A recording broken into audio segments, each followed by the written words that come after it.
Hey there, glorious Gaians. If you are returning, thank you so much for coming back to visit me. And if this is your first time, welcome. My name is Amber, and this is my channel, Guidance Through Gaia, where I do general tarot card readings for advice and insight.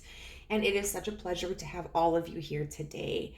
I really cleaned up my space because the gemstones and the little petals were just getting to be too much. Can't really, you can kind of see it over here, but I finally plugged in my salt rock lamp that I had over here in this. So let's talk about this for a second. This is probably going to be weird for a lot of people, but what this is this is the lower jawbone of a squirrel. Now, I never thought that I would ever have animal bones in my home. Like, I'm not a hunter. That's another part of my family. But there was this squirrel. I just called him my little squirrel friend, and he was a white squirrel. He was an albino. Oh. And it was the first and only time I've ever seen an albino squirrel. He just lived in my neighborhood. And the day after I saw him, I went to like this little bar with my friends to watch a band that they knew, and they hadn't told me, even though I had talked to them about, like, oh my god, I saw my first white squirrel. They hadn't told me that the bar was called the White Squirrel. So I always just, I spent the entire day going like, oh my god, what's gonna happen? I feel like this means something. What's gonna happen? Nothing happened. But it always stuck with me, and I absolutely loved seeing him around. But one day, in the back area behind the parking lot of my complex, I found his corpse. And I was very distraught because I could tell that it was very likely a cat that had gotten to him. We have a few strays around here, you know, and it had just been like a kill for the thrill. His body, I mean, it hadn't been to eat. So I had like a little funeral for him, and like, I didn't bury him. I left him above ground, you know, to let nature do its work. But one day I went and I found that his lower jaw was like completely detached from him. Like, it wasn't even touching him, and there was no meat on it or anything. And I thought, well, I would love to have this as like a memory of him, and I just feel very connected to this squirrel, but I'm not going to get it. I'm not going to take it unless I can find a protective case. And it was like later that week I went to Dollar Tree, and this just stood out to me. It was only one, and I was like, okay, well, that must mean that I'm allowed to harvest this. So I came in and cleaned it up and put it in this protective case, and it's just, I don't know. I don't know what the connection is there, but it just, it feels like a connection. So, I miss seeing the little guy, but I think he lived a pretty good life. Anyway, now that we know that I'm strange, the topic that we're going to focus on today is, how are the current choices that you are making in your life going to affect your future? And I'm hoping that this brings positivity to you, like, you know, a positive thing that you're doing right now that's going to positively impact you in the future. But because of how open-ended this question is, it's a possibility that there is something that you may be doing that may have negative consequences in the future. So if that's something that you're not really up for, like, that's totally okay. I have other videos for you to watch, and I am in the process of making more. And even so, like, this is just guidance. Like, I totally believe that we have free will as human beings, that the universe can kind of like nudge us in certain directions, but that we have the choice to follow that direction or not, which means that when the universe is like, hey, this is going to be a not so pleasant experience, we can go, okay, what can I do to avoid that?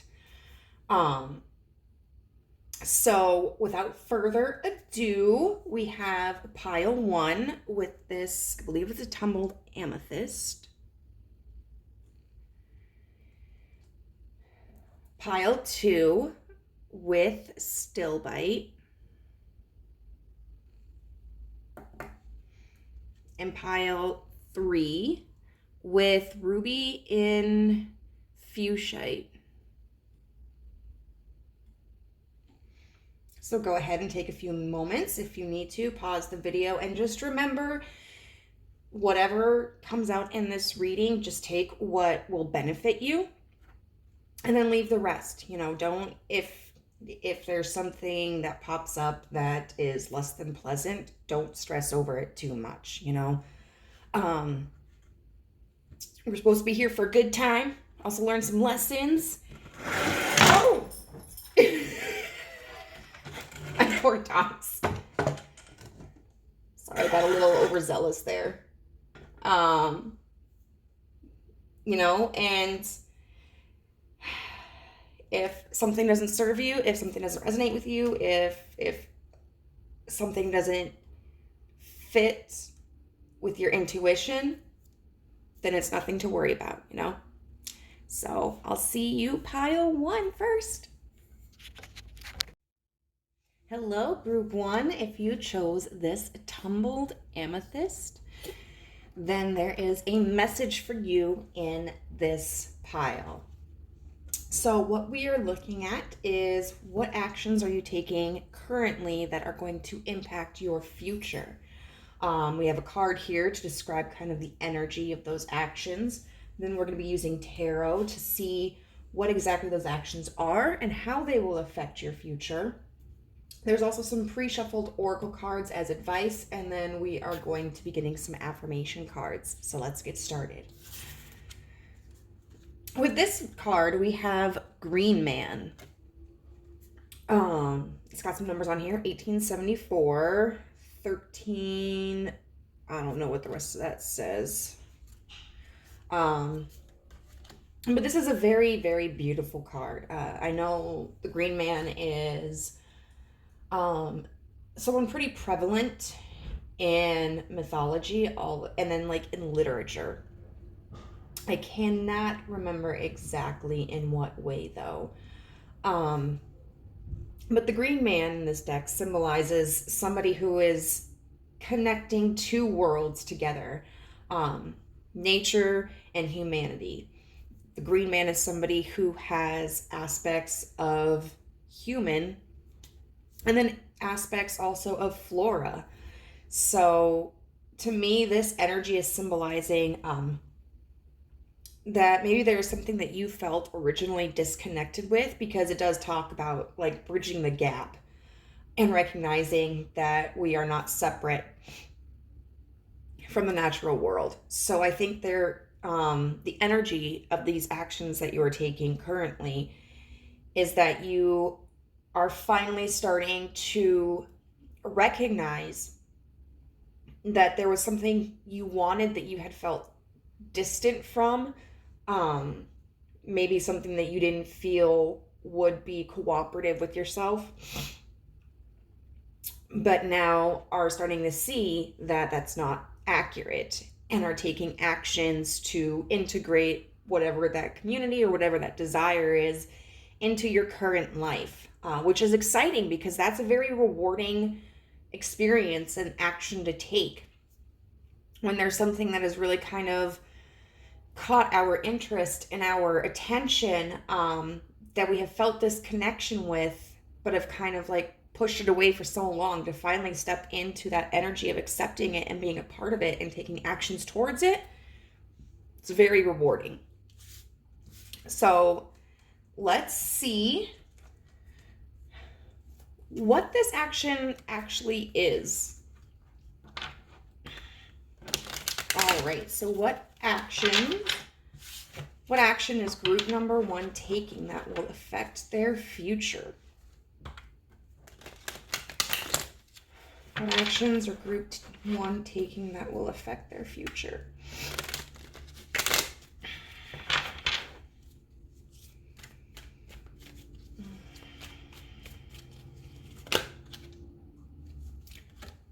Okay, the 9 of Swords in reverse.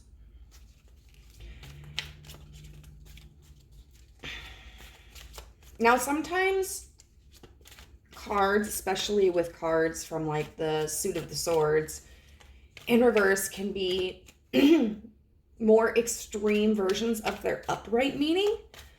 But a lot of times when I look at the 9 of Swords in reverse, I'm thinking of coming out of a state of anxiety. Feeling more confident and more secure. Oh, geez. Okay, then we have the 10 of Swords in reverse. And with this one, it always makes me think of the swords falling out of this whale here. So it seems like previously, especially with this 5 of Pentacles, it seems like you've had a lot of negative thinking around your success, because the 5 of Pentacles talks about feeling like something's been taken from you or feeling left out. And in this instance, we have this woman who's kind of like in a bridal gown, and she's got this snake here wrapped around her. And I never noticed, actually, there's a snake around this branch too, and it looks like it's eating an apple. Which would make sense because we have little apples right here as well. This is like the second oldest deck that I own right now. Wow, I never noticed any of that. So snakes can mean a lot of things. One of the interpretations is transformation, but especially with, it seems like a biblical reference here to Adam and Eve and the snake and the tree of the knowledge of good and evil. It seems like this snake is kind of representing like a deceit. So what I'm seeing here is that you are finally leaving this mental energy of anxiety and frustration. You are detaching from this feeling that, you know, that you're not successful, which can be very hard. I mean, intrusive thoughts especially, it can be very difficult to learn how to recognize them and how to correct them, but it seems like, well, what are we doing here? I'm gonna go with up.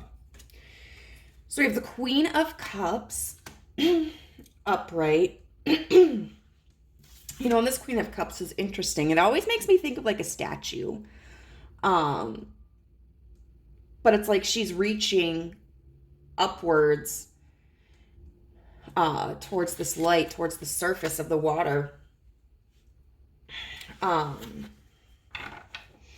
know, the Queen of Wands is somebody who is very intuitive and very creative.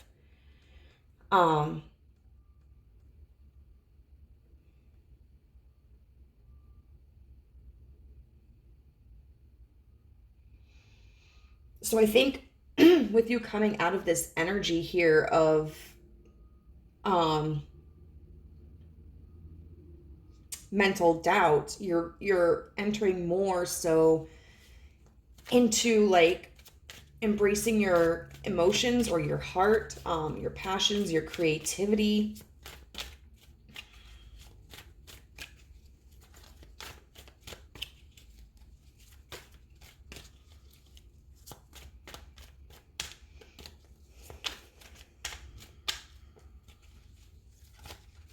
Okay, what actions is group 1 taking that will impact their future? And the Queen of Swords in reverse. And the, I want to say, I think this is, yeah, this is the Page of Cups. Yep. It's really interesting, too, that we have these two queens here. I swear to God, don't follow me like you did earlier. Showing that it looks like you're embracing your creativity and your emotions more and your intuition. And with the Queen of... Oh, jeez! See, I love this thing, but it's like me, unstable. Just kidding, guys. I've done a lot of emotional healing. I think I'm pretty stable. I'm taking my meds. My poor dogs, though. But it seems like with the Queen of Swords in reverse, that you're kind of like rejecting these negative thoughts in your mind, that you're kind of stepping out of this intellectual energy, this energy of overthinking. And with the Page of Cups, you know, the Page of Cups, is someone who's very young spirited. So I think that this, even if this is an idea that you've had in the past, I think you are taking the first steps toward implementing whatever that idea is. And, you know, the Page of Cups is somebody who might be a little bit nervous, but is also very eager and is ready to take that next step. So I'm curious to see, this looks very positive. Congratulations. If this is resonating with you so far, like, I am so stinking proud of you. Let's see how this will impact your future. How's this gonna impact your future? Okay, so we have the 8 of Swords here. I don't know, how do I want to put this? I don't know, I'll do it like right here, I guess.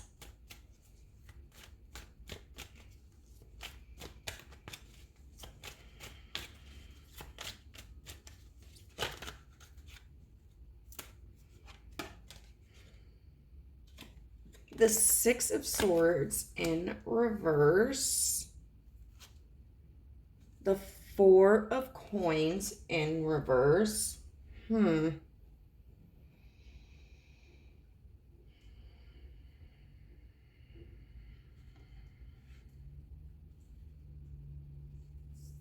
going to get some clarifying cards.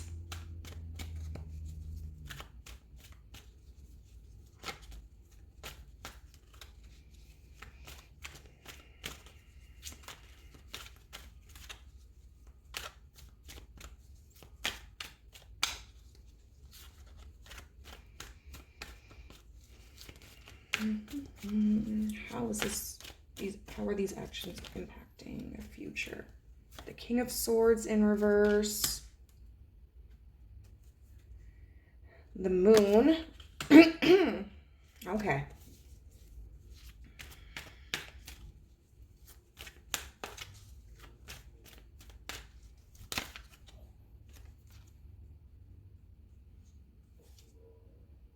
And then the 3 of Swords in reverse. Oh, the back of the deck. It was the Fool energy. In case you find that significant to you. And it has like this really pretty color scheme that kind of matches the Green Man here.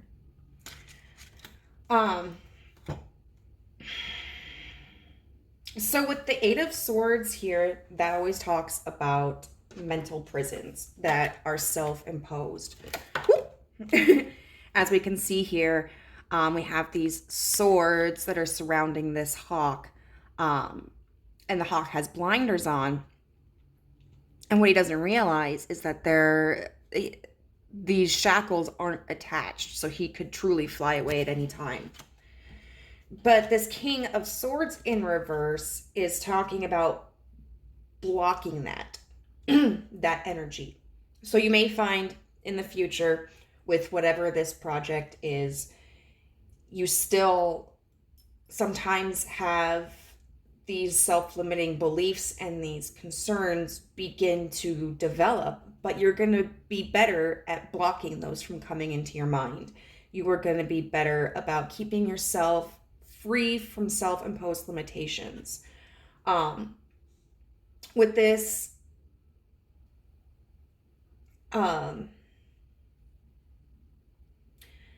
Six of Swords in reverse and the Moon,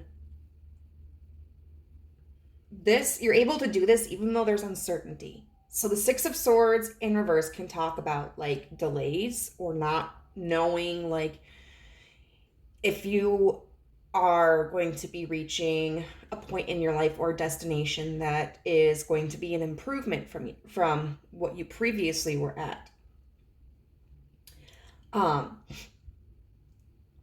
Which is, it's beautiful. Like you, in the future, how this is going to impact you is that you are continuing to be persistent. You are resilient because you don't know what's going to happen. But with this Four of Coins in reverse, which talks about, you know, having previously been pretty miserly, not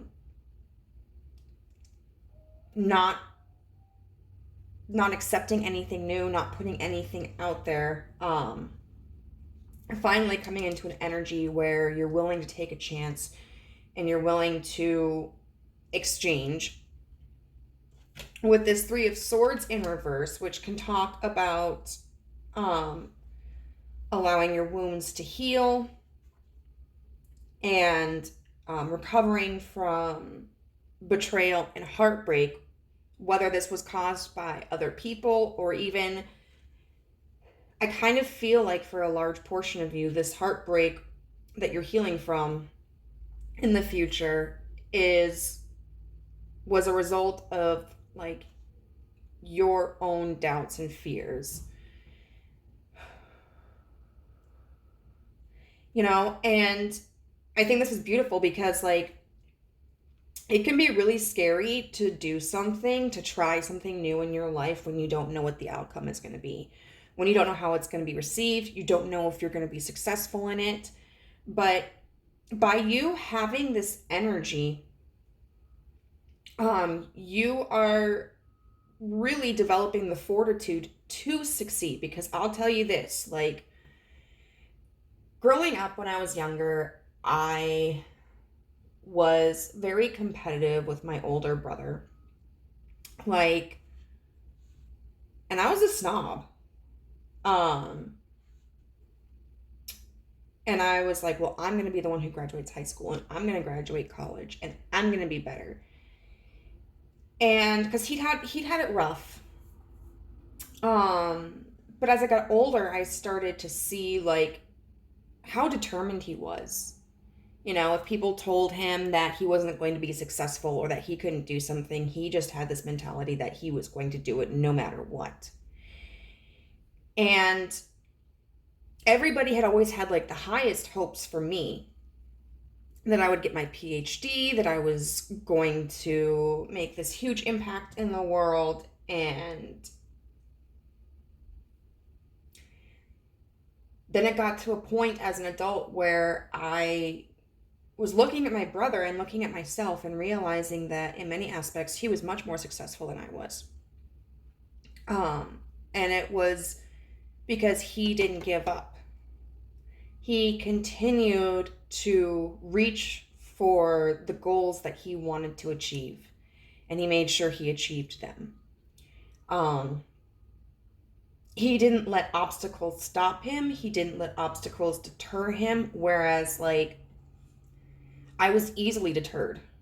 I developed insecurities very easily. If somebody told me that I couldn't do something, a lot of the times for most of my life, I was like, well, they must be right. So whatever this project you are working on right now, or whatever kind of like scene you're entering into. This is building you up to be stronger and more determined and more resilient, and that is the key for success. So I'm really, really excited to see this. So now what we're going to do is we're going to look at advice from the universe with some oracle cards. We have inspired idea. I don't know what the script on that lady's arm says, but I see like, I don't know what I see actually. We have number 26, feather, think first before you judge. We have last quarter moon in Scorpio, reveal what needs to be seen. We have number 43, sacred boundaries. We have number 16, with opportunity. We have number 21, fill your cup with sacred giggles. And this is all really encouraging. Definitely with this inspired idea and opportunity, I feel like the universe is highly encouraging you to persist in whatever endeavor you are entering into.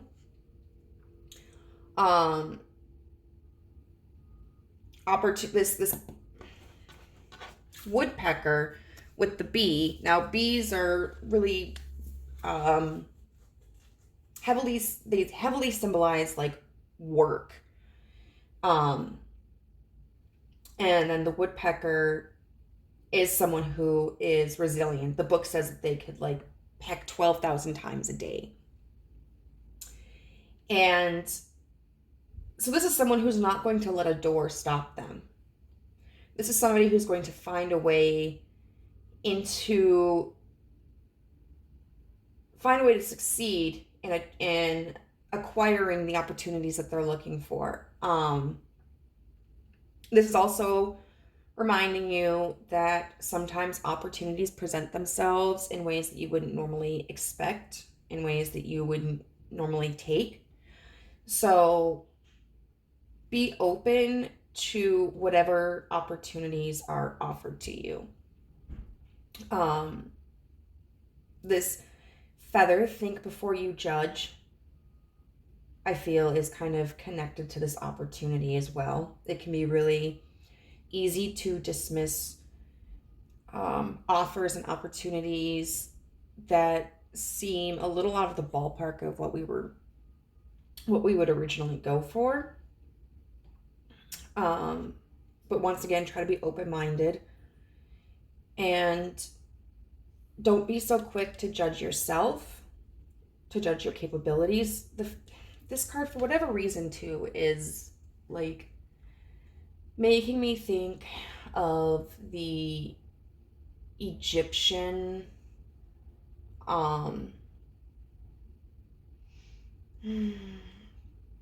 mythological concept of like comparing your heart against the feather. And like if your heart is lighter than the feather, then you gain, I think it was what, like you gain access to,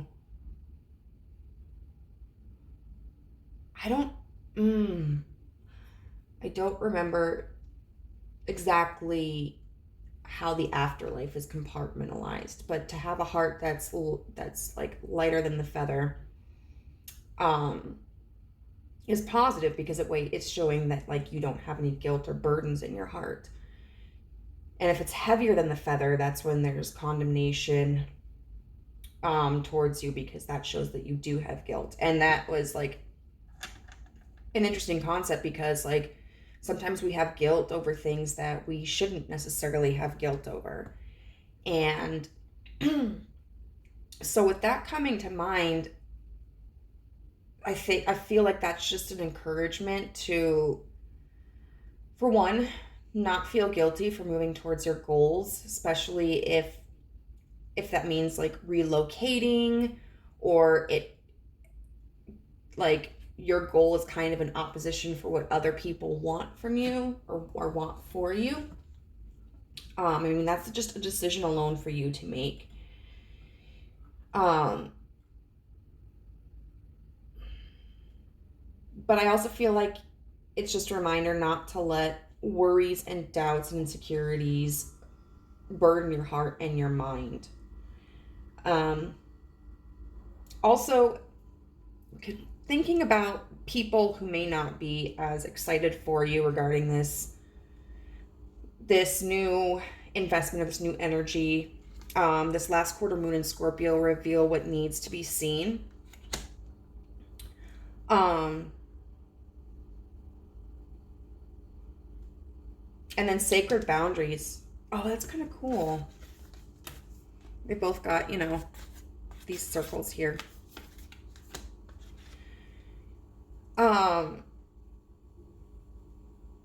You don't need to divulge every step of your plan. It can be healthy to have discretion in regards to what you expose to other people. If you expose too much, there may be people who may take actions that would negatively impact your success. But more likely than that is just that there may be people who would voice their opposition to your plans,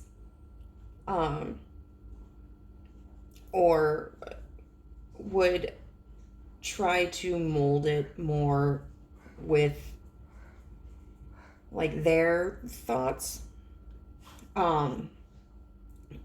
which could then, change the enjoyment you would experience, and the meaning that this investment would have for you. And people oftentimes do that thinking that they have the best interests at heart, that they're helping somebody, but a lot of times it can just create frustrations and negativity and doubt and insecurity. So definitely create boundaries and share only what you feel comfortable sharing at any given time with only the people that you feel comfortable sharing. If you're doing something, if this is like something that has to do with a service that other people would want, whether like it's a creative service where you're doing like graphic art or music, or if it's like you get into carpentry or whatever, sacred boundaries can also talk about like not allowing people to take advantage of your kindness and their relationship with you to get your services for free. Like, if that's something you want to do, that should be your decision. But otherwise, it is perfectly reasonable for people to expect that even though they know you and have close relationships with you, that they still have to pay for your services. And this also talks about creating boundaries with yourself. Like, don't overwork yourself, or continue to persevere even when you have negative thoughts. And then we have fill your cup with sacred giggles, which this card talks about like being at the completion of your goal, being able to rejoice, being able to have fun.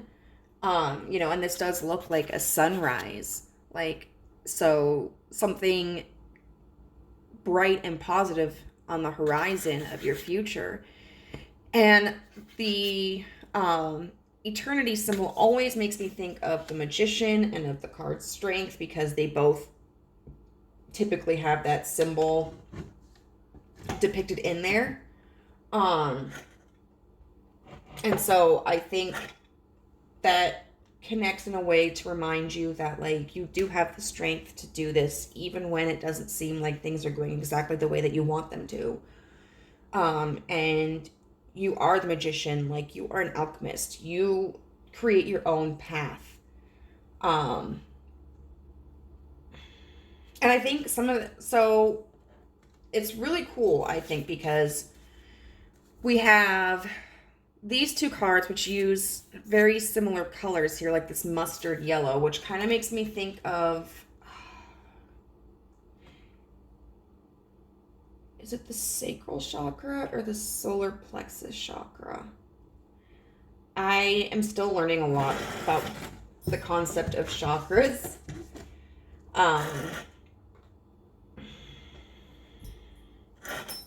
But I do feel that these colors are just kind of telling you to step into your power and be confident. And then, like, this was really cool. This color palette is so close, too. Like, you have this yellow kind of right here, this purple, this pink. And so, like, don't let others trample on your ideas. Don't let them try to manipulate your ideas. Like, this is your journey. It is not theirs. So stay true to who you are and the vision that you have. All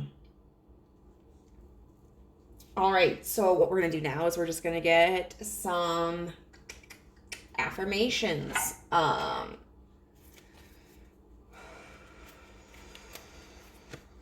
I'll say this, like, perseverance is key, because a lot of times you're not going to find success right away on this, on the path that you choose. But it comes through being consistent and through observation, and through dedication that success begins to build. All right, so what affirmations do we have for group 1?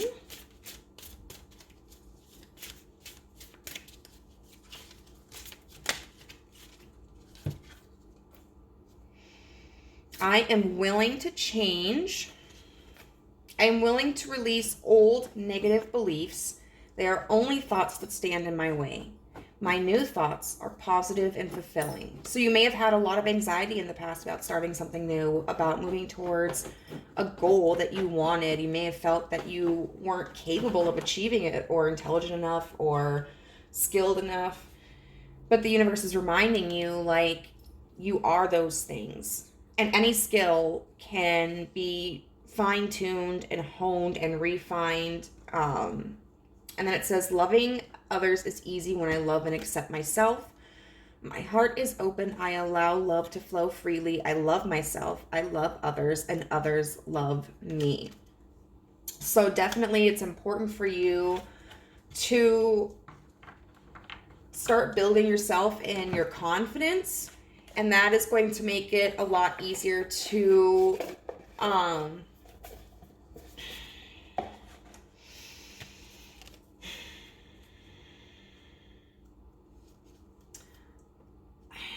I guess to stay kind of, just to remain confident around people, and you're not going to worry so much about others judging you. And you're really going to draw in people who support you through your confidence. And then another affirmation for group number 1.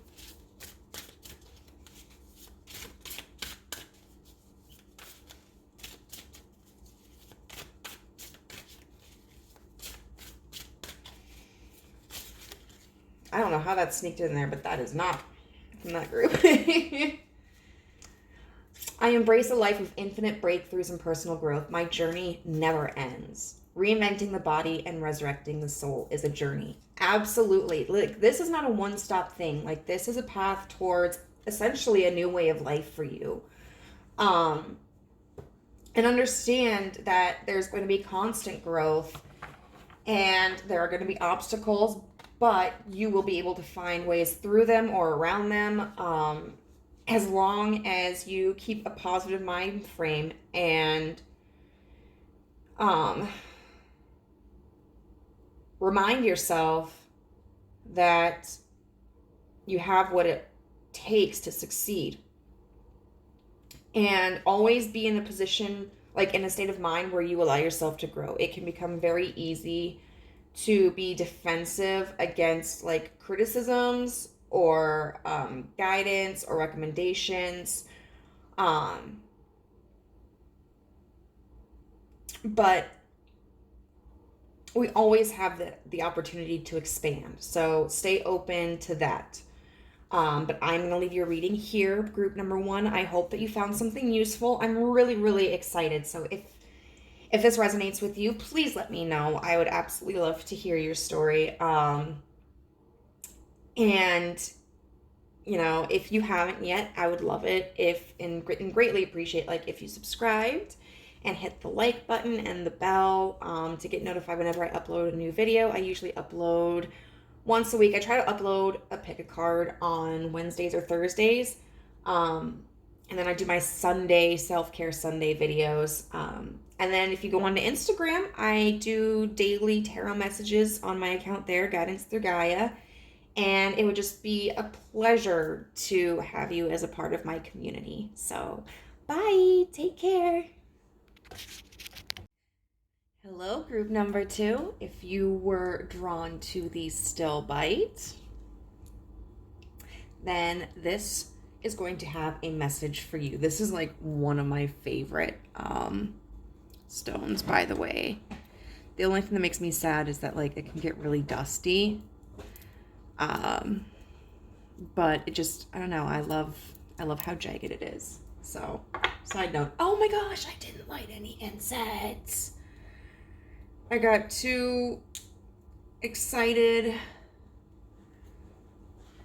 I'm gonna fix this. We gotta have some ambiance.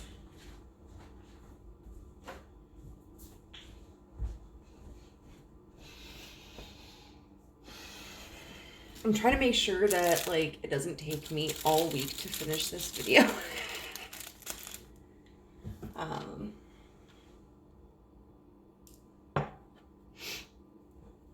Even though like I am ahead of schedule, it's just nice to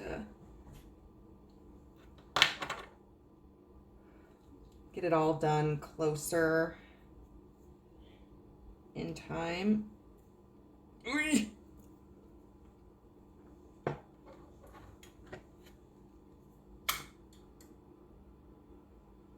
There we go. Okay. So we're looking today at what decisions you're making right now that will affect your future. So we have this card, which is going to represent the energy of the decisions that you're making. That will be the focal point. We're going to use tarot cards to see what those decisions are and then how they will impact your future. Some oracle cards to look at some advice, and then some affirmations for you. So the last reading was really exciting, and I'm just super stoked to see what we've got going on here. So this card is the Wolf. I think what's really interesting about this that I never really noticed before was that this is like a little map. And it has these little destinations. Like this looks like it says Mustobi, Telumest, Castian.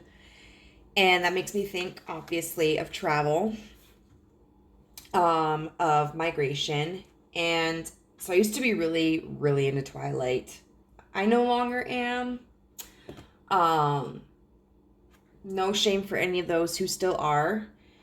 It did help me through a dark period in my life. But I remember, I think it was after the last book of the original series came out. Because I know that Stephanie Meyer's been releasing other novels that are attached to it. But I remember them saying at some point that there were like wolves entering back into Washington that when they hadn't seen them for like, I don't know if it was like a decade or more. So this energy might be you revisiting territory that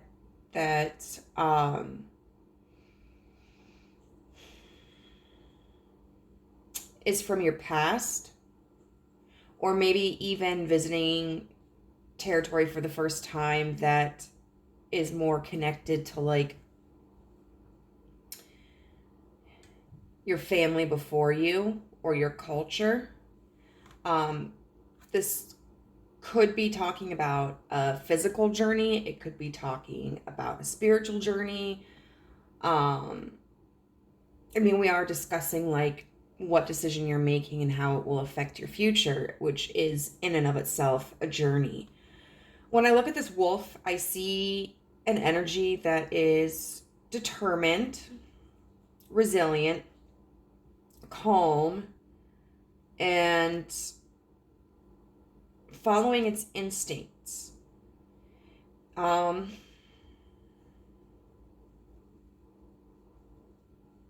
It does feel very methodical. And I feel like, with wolves being able to see like more clearly in the dark than we would be able to, then maybe you're seeing things that others aren't able to see, perspectives, or maybe you are seeing things from different perspectives that you hadn't been able to see before. So I really feel that there's like this new enlightenment, and that you're experiencing, and that it's that you are on a path or planning a path in a certain direction.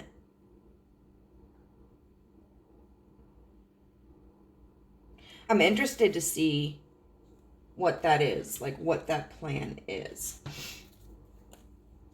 So let's take a look at what this decision you're making is.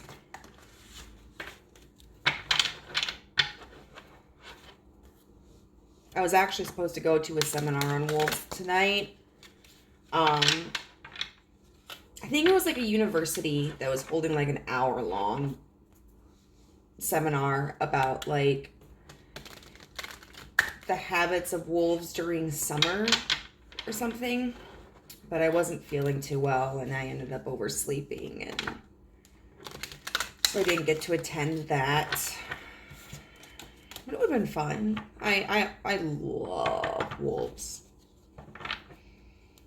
All right, so what decision is group number 2 making that will impact their future? Well,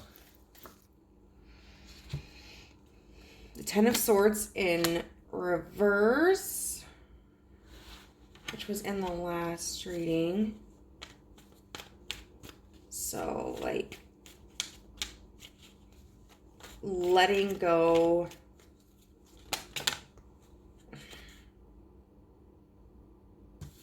I don't know about that one. I'm going to take these.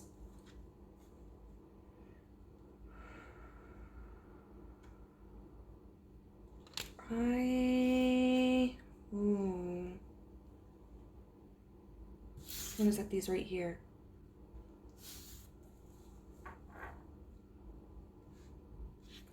So we have the World, and then we have the King of Pentacles here. So it feels like you've had some restrictive thinking in the past, that really weighed you down for quite a while, but that you were letting go of, which is completing the cycle, because the World is all about completion, and moving on from one cycle to the next. And then you've got the King of Coins here. And the King of Coins is somebody who is abundant. I would also say methodical, somebody who is very secure, knows where to make their investments. I'm curious to see what this like negative thinking was.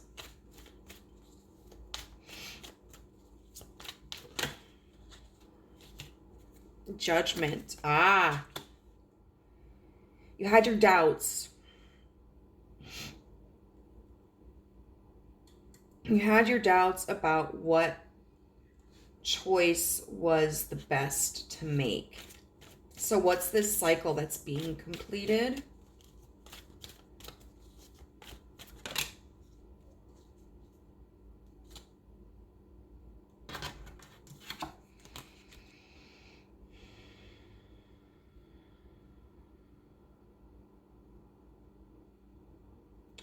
We have the Nine of Pentacles.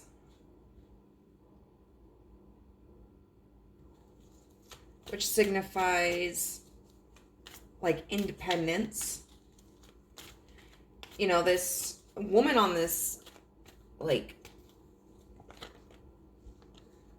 couch. I mean, that's not, I know that's probably not what this thing is called. It's too fancy to be a couch, but I don't know the actual terms. She's just so relaxed. She's just like playing with her hair.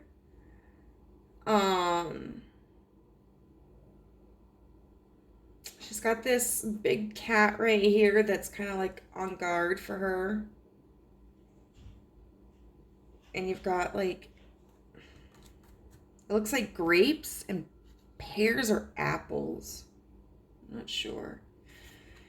But the grapes kind of make me think of pleasure. Makes me think of wine and Dionysus. Although Greek gods always are a double-edged sword. You know, and wolves can be very solitary, but are also known to interact with other wolves.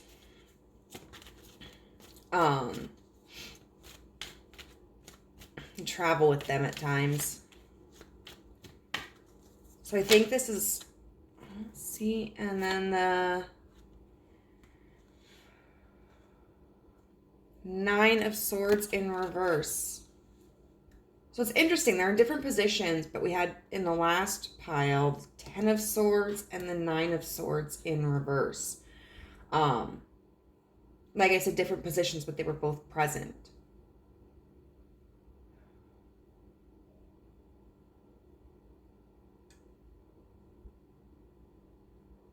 And it looks like you're letting go of this anxiety about being independent.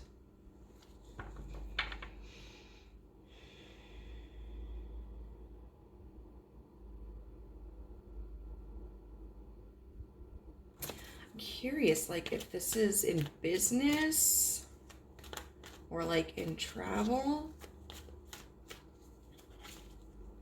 But it seems like you've decided to kind of break away in some sense. Whether it's like physically traveling. The Three of Pentacles.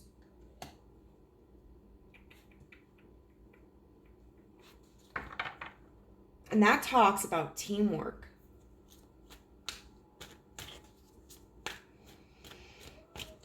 So I definitely feel that for most of you, this is going to be financially. You know, with the Three of Coins here, the Nine of Coins, and the King of Coins.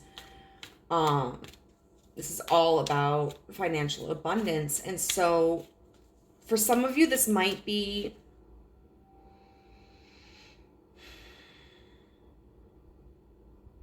moving out on your own, whether it was you were living with your parents or other family members or living with friends, and you're leaving to go into some place,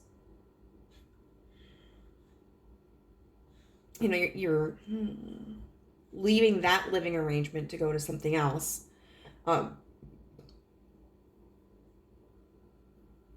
Or it could be like in business, leaving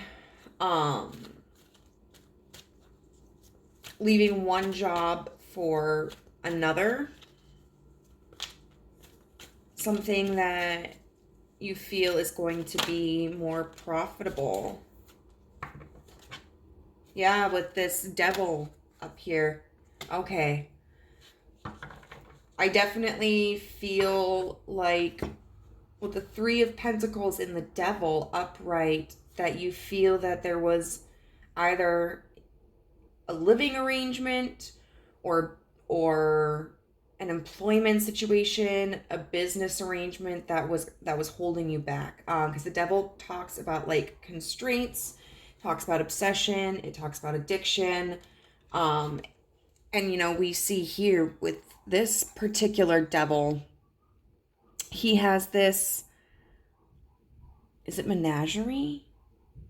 I don't know, it's the mind that's coming, like that's the word that's coming to mind. But basically he has this assortment of collective entities. Like we've got a spider here, we've got like what looks like worms or snakes right there, people. And so I feel like whatever this situation was, you felt kind of trapped in it. That it was holding you back. Maybe it was just as simple as like you felt like you had outgrown it, that it was no longer beneficial to you, and so you're deciding to move away from it. Okay. Very interesting. So let's see how this is going to impact your future.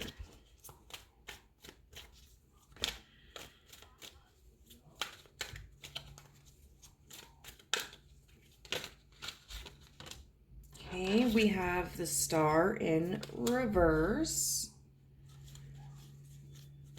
Even in reverse, the Star can be kind of a really positive card.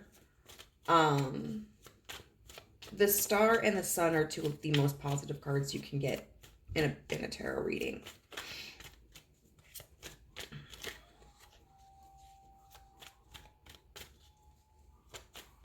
The Star talks about hope. It follows the Tower in the major arcana. So it's like upright, it's this hope. This positivity after something catastrophic has happened. In reverse, it may talk about like a delay, or feeling like there's that glimmer of hope, but there might be too much of focus on, like, it might be overshadowed by doubt.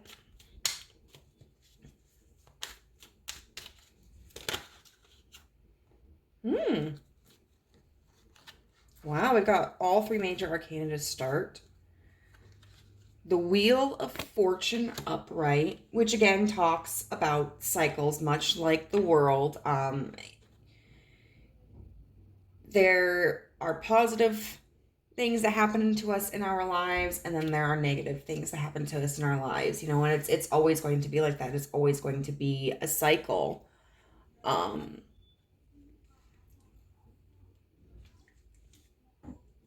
We have to remember that there are going to be dark times to kind of remain humble and prepare for that, so we're not like thrown off course. And then when we are going through dark times, we have to remember that there will be positive times further down the road to give us hope. And like this one is interesting because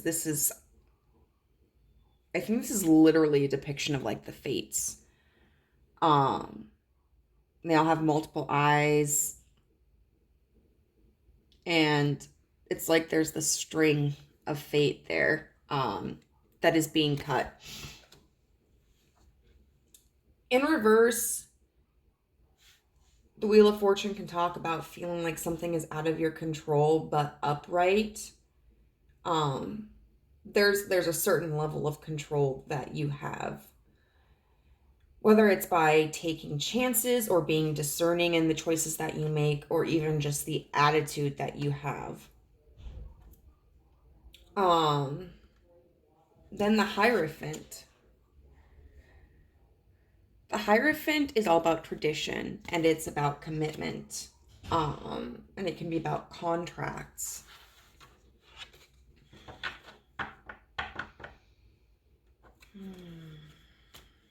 Let's get some more.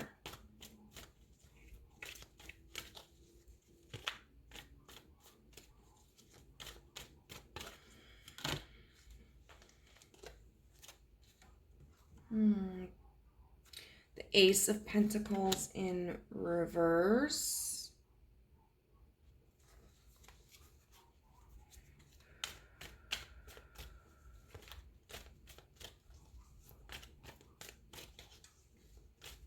I always think of this little mouse on here as British. I don't know. He's just so cute.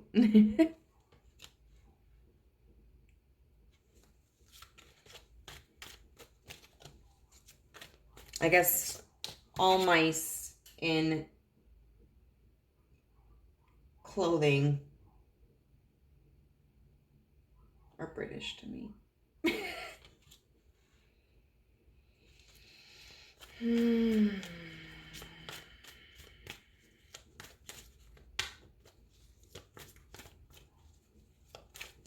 Let's see. What else about how this will affect your future?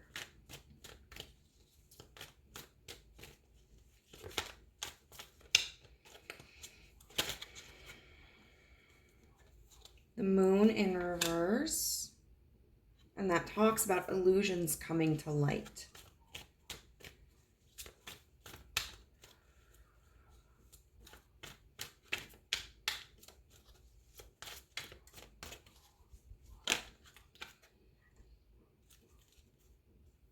And then the Magician in reverse.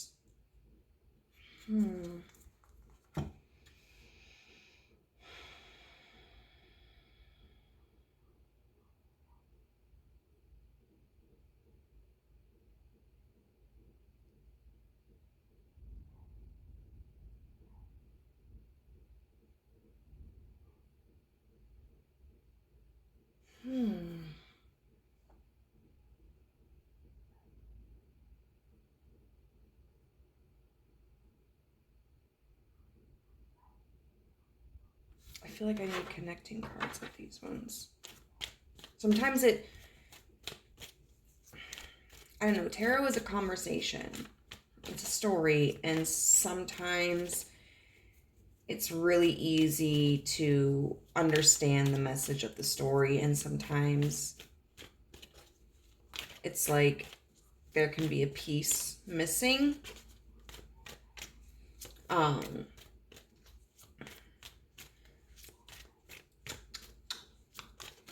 And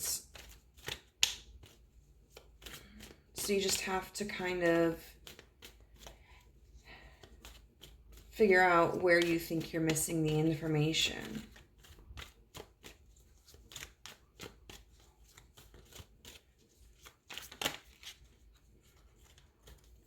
Strength, upright.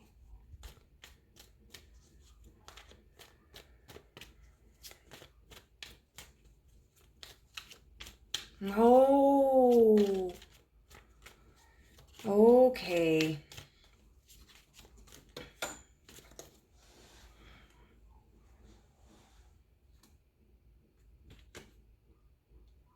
The Two of Swords.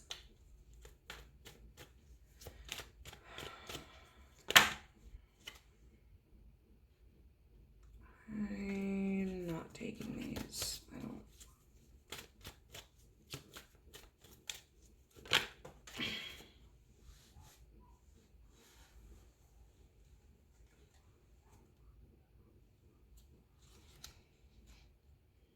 And then the Hanged Man in reverse. Okay. Okay, I'm starting to see where this is going. So with the Strength card here covering the Star in reverse and the Ace of Pentacles in reverse, what that signifies to me is that how this is going to impact you is that you may have a fear of making the wrong investments, putting your energy into tasks and situations that are not going to benefit you. But it's important for you to remain strong during these times, because as I've mentioned before in a different reading, strength is not the absence of fear, it's the perseverance in spite of it. And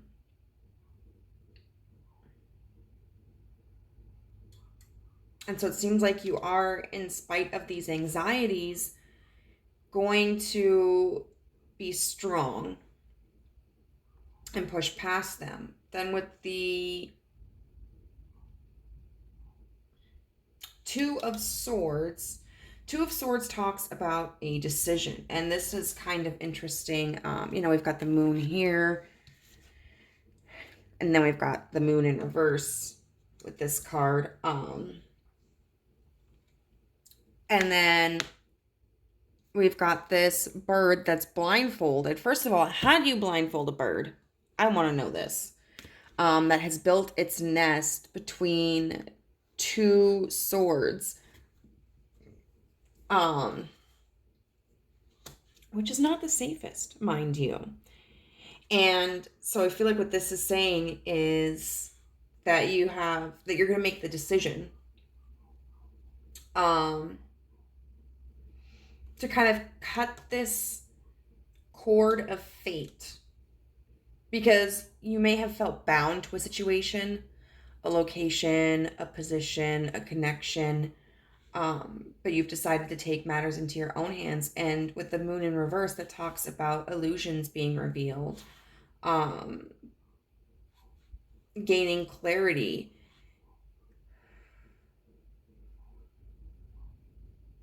And then we have the Hierophant with the Magician in reverse and the Hanged Man in reverse. Now, the Hanged Man is somebody who is coming out of meditation after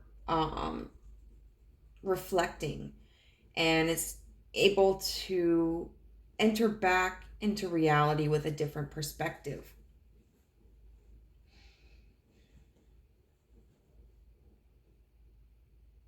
And I think this perspective is really focused on this Magician in reverse, because the Magician in reverse is somebody who does not feel capable. They don't feel like they have the resources to manifest what they want. Somebody who feels really powerless. But, with this Hierophant in upright, we have books here, and this is all about like knowledge as well. And so, you could very well be studying. But I also feel like this higher perspective is just you being more analytical and practical.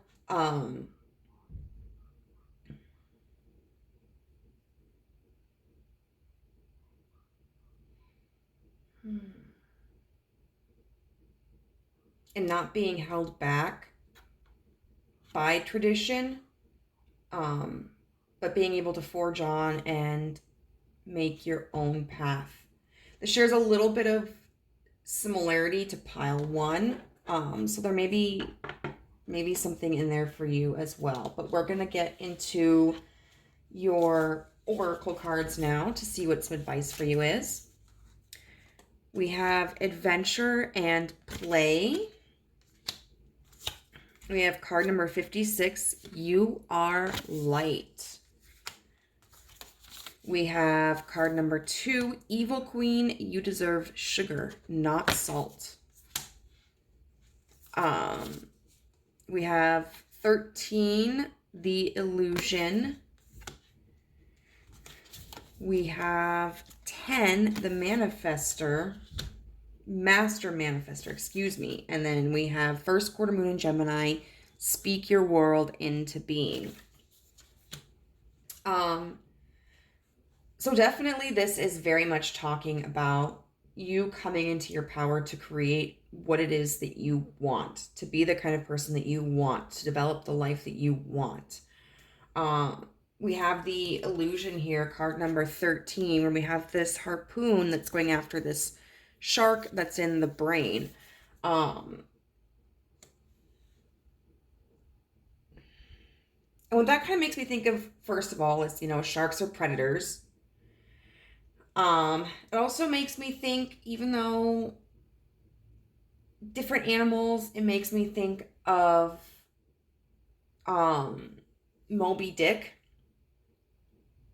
and the relentless, I mean, I never finished the novel. I started it, but I never finished it.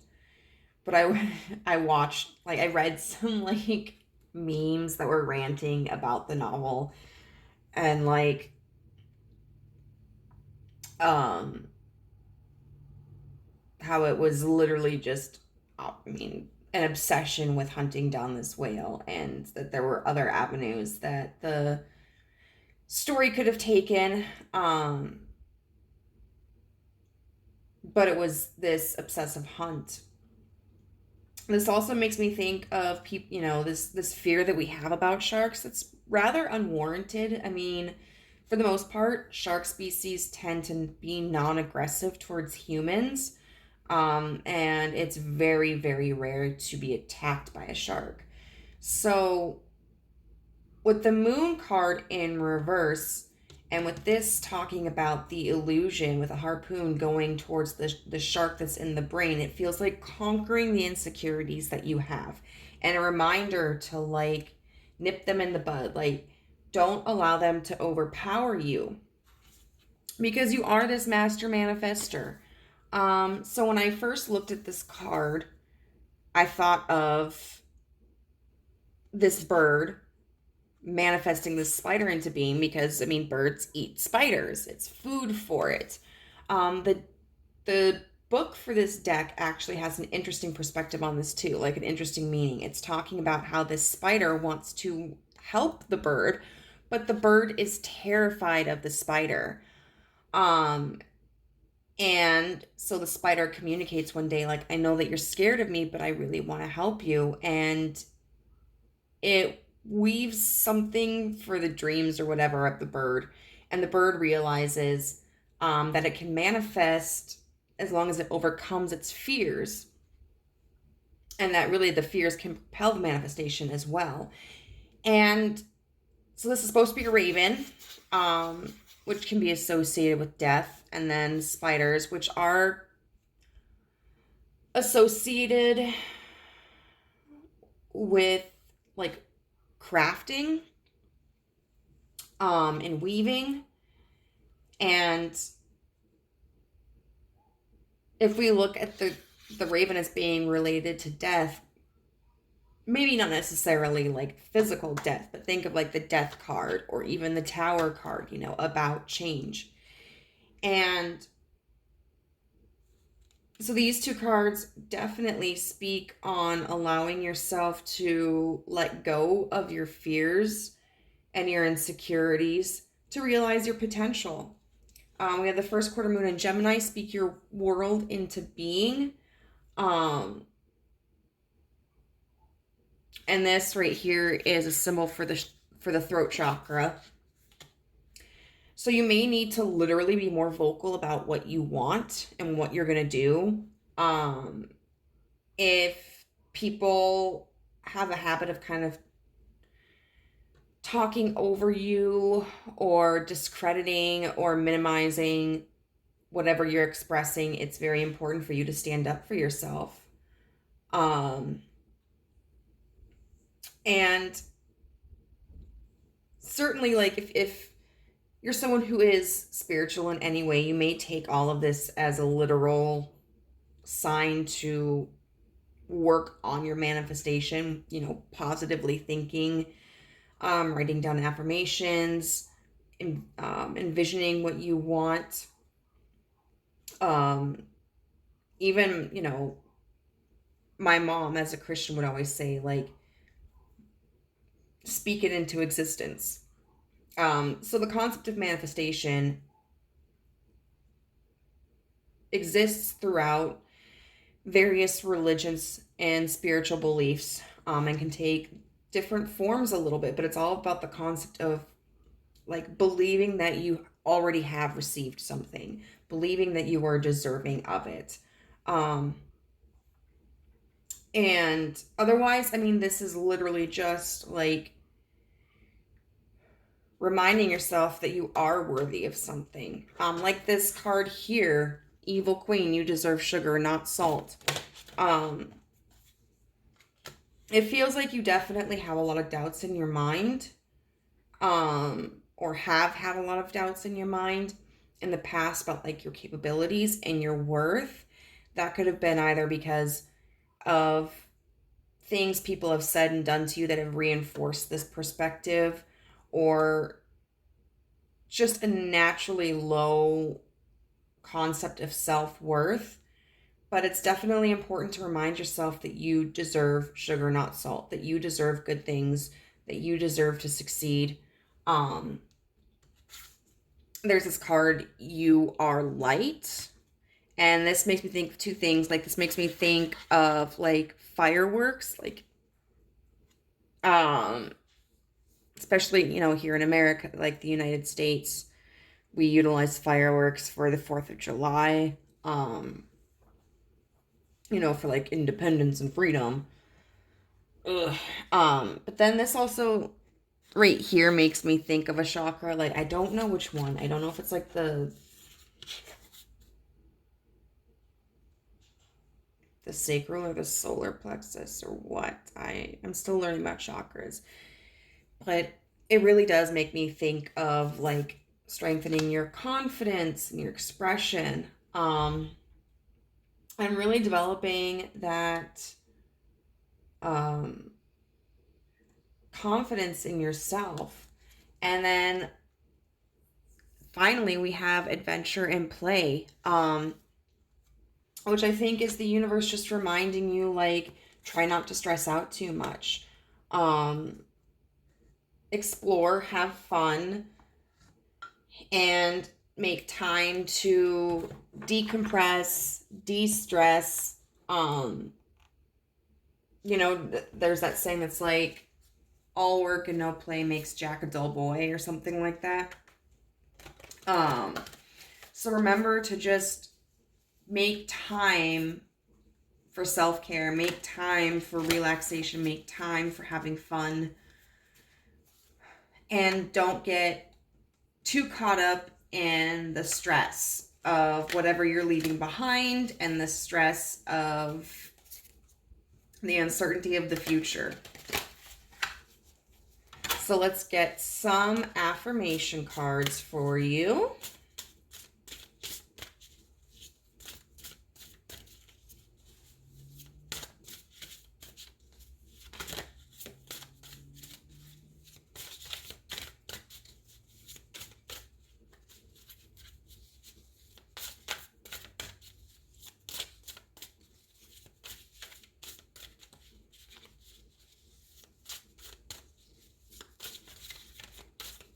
Okay. I'd like to affirm something, please. Wow. Smarty pants. Smarty pants.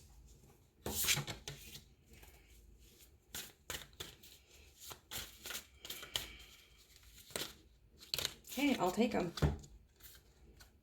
Go inside and make your intention known. I am specific in my desires and believe in getting results.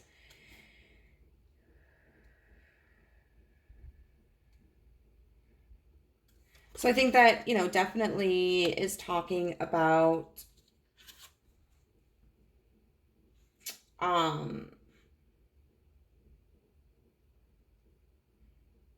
sometimes we may know, like, oh, I need to make a change in my life. I'm feeling discontent, but we never really reflect too deeply on what that change should be. Or we might go like, my job is boring, or I'm not satisfied with it. I want to try something new, or I want to move somewhere new. If you've got kind of a pull in your gut or your chest, or your, like, if there's just this feeling where it's like, something needs to change, but you don't know what it is, I think it's very important for you to kind of go inwards and sift through that feeling to discover like what it is that is not satisfying you in your life and how you can move forward. Sometimes it's really easy to also make kind of like loose plans about something that we want to do, but I know for myself, a lot of the time I'm very wishy-washy. And so helping to make solid plans, to conceptualize, very direct actions towards a goal can really also help incentivize us to pursue that goal instead of just allowing it to fade into the background, and become an unfulfilled desire. It says, I do not control my mind. I am an observer of my mind and my thoughts. When you are tempted to control your mind, stand back and realize that the task is impossible to begin with. Even the most disciplined mind has a way of breaking out of its chains. I think it's important when you're feeling anxious or something to observe maybe why you're feeling that way, to better understand where like the roots of that insecurity comes from. Because you can't heal something if you don't understand it. And I think it's also important to realize like you can't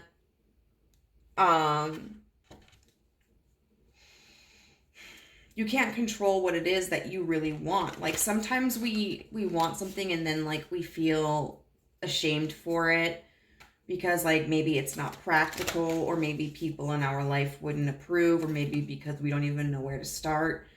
But I mean, just thinking about what it is that you're passionate about is a place to start.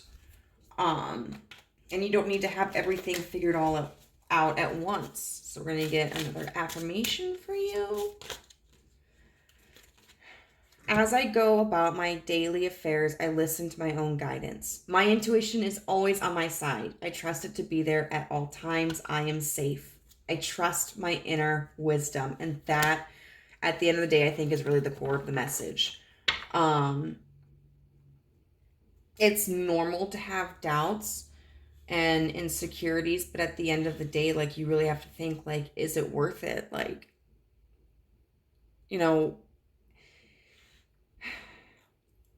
how would I feel if I held myself back from moving forward? And it's important to sometimes, even when you don't originally have that confidence in yourself, to kind of push yourself out of the metaphorical nest into unknown territory.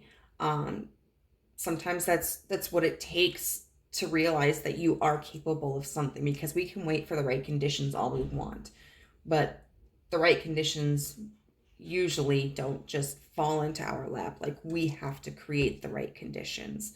And you excuse me, Nat, like, you have the ability to do that, to be this king of coins, and realize that you may have felt like the magician in reverse in the past, but you can be truly the magician upright, and cultivate the life that you want.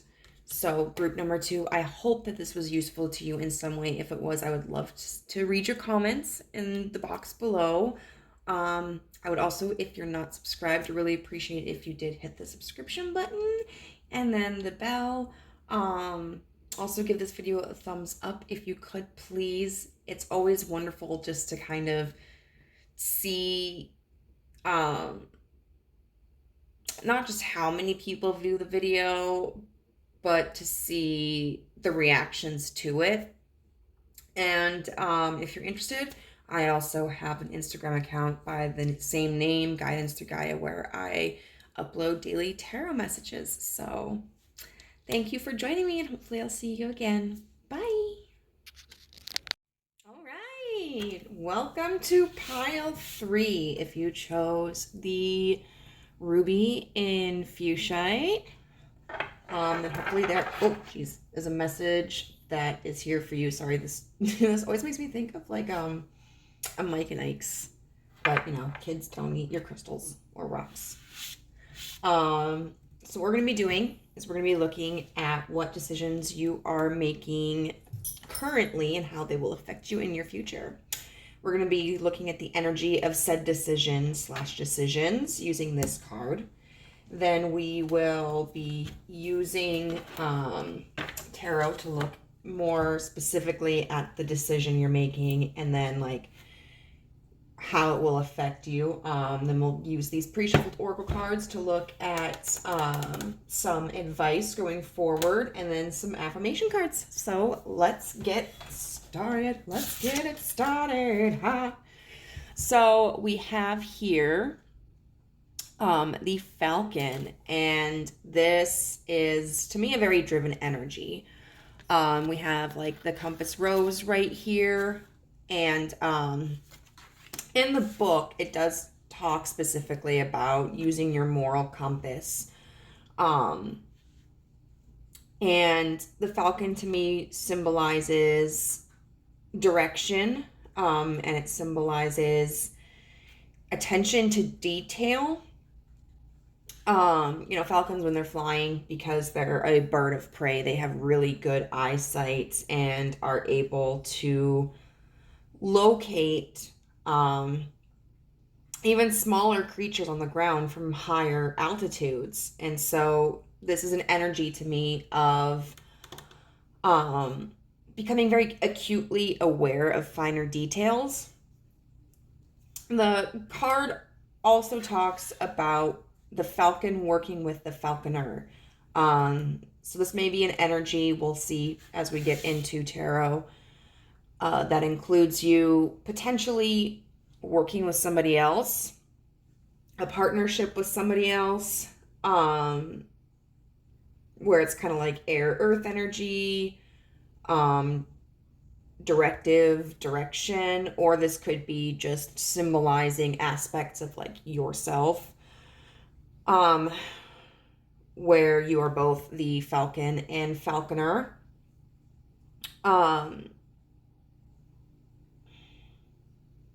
I think that's really all that I am getting. This is just a very, it's pretty intense though. Like, but it's a good energy, somebody who is taking flight, is moving in the direction that they want to, scouting situations out, being very attentive to details. So we're going to get into tarot and see potentially what this decision is. Now, because this is a general reading, the specifics may not necessarily all apply to you, or the last two piles have very similar energy to each other, but we're also very broad, and sometimes that's how it happens. Sometimes when you are asking a question, especially when it's intended for a larger audience, you don't necessarily get something super specific. Sometimes you get something broad, but occasionally you do get something that is more defined. So we'll see what the message is. Well, okay. So we have the Nine of Cups here, which is just, I think, I don't know, I really like this Nine of Cups. It's very beautiful. It always makes me think of something very cozy, because we've got these cats here and this woman lying down on them. And we've got the fireplace here. So this Nine of Cups energy always makes me think of someone who's very content, who's very cozy,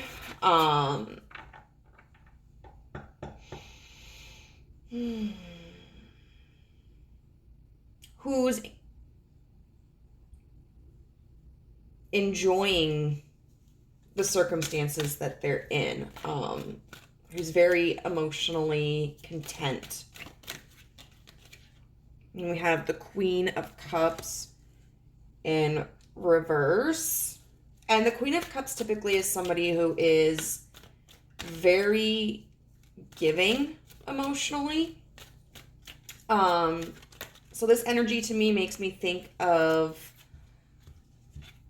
you being more emotionally content in this Nine of Cups, because with this Queen of Cups in reverse, you kind of pulling back emotionally. Maybe not offering,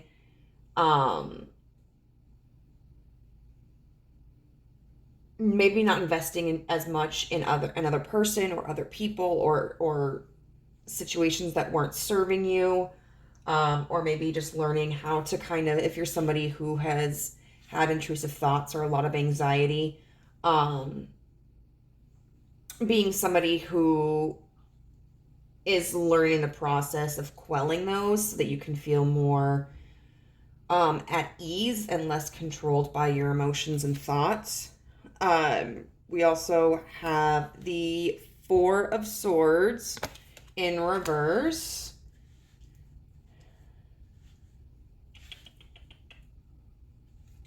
And this card always makes me sad, okay? Because, like, upright, it's, it's a card about rest. But then we've got, like, this little bunny here. And so it always makes me think of, like, a dead bunny. But being in reverse, the Four of Swords talks about coming out of hibernation almost, coming out of a period of rest. And then we've got the Nine of Pentacles. So that's really, really interesting here. We have two nines at either end. The Nine of Pentacles is someone who is very secure, someone who has a pretty sturdy foundation for themselves and is not really in want of much. This card here, what's she holding? I don't know if she's holding anything really. Maybe her hair.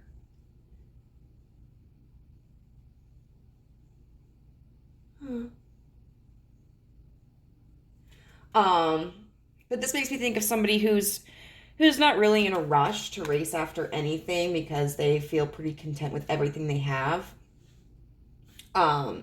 They may know that there are other opportunities that they could benefit from, and they're not opposed to accepting that energy, but they're not going to chase after it.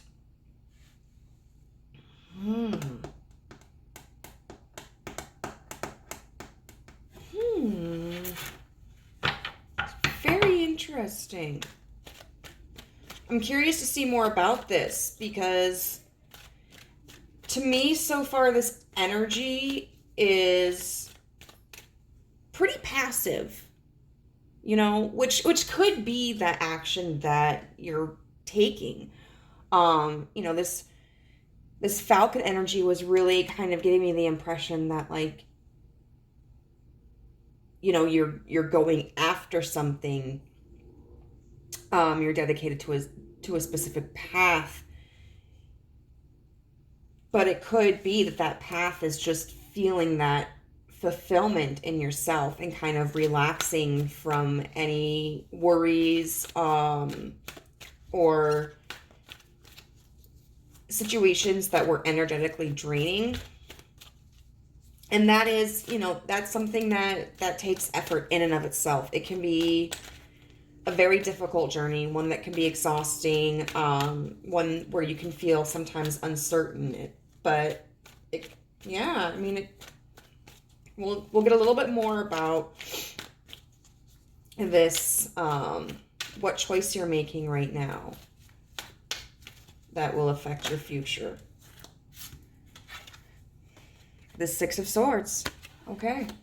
Yep, so that's all about moving forward. About leaving a situation that may have benefited you at one time, maybe not, but currently is kind of creating ripples in your peace. And so moving forward into steadier waters, making the decision to leave that behind. It's kind of interesting. I mean, I've always noticed this, but it's like there's like a water snake right there.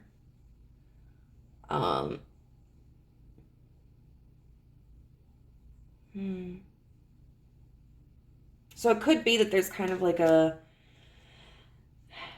little bit of a lingering weight or burden. But snakes are also about transformation, you know, shedding one skin that you've grown out of so that you aren't restricted by the past.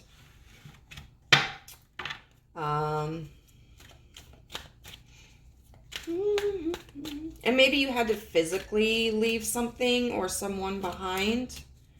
Could just be emotional as well. We've got the Empress in reverse. I'm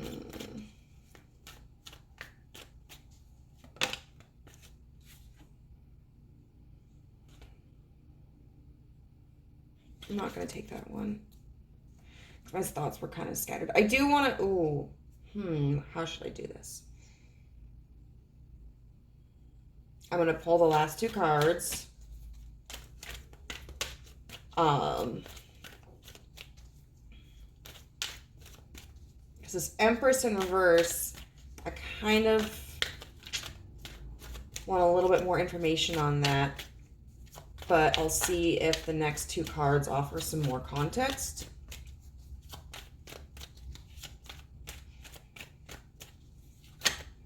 Because, okay, the Eight of Wands in reverse.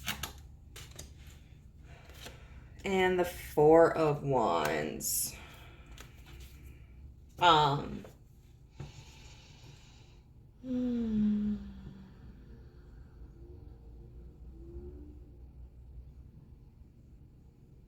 Because the Empress in reverse can talk about somebody who is holding too tightly onto something. Very coddling. Overly nurturing. Somebody who is extending their energy to the point of where they're neglecting their own needs. But it can also be somebody who is very frigid and fickle and cold towards others, who doesn't have space open. Yeah, I do want to get a clarifier on this Empress card in reverse. Oh, the Three of Cups in reverse.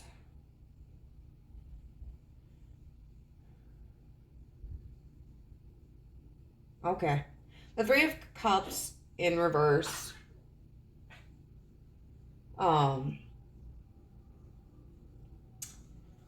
Is leaving behind a connection that isn't emotionally serving you anymore. So how I'm taking this is that you are pulling back from a connection.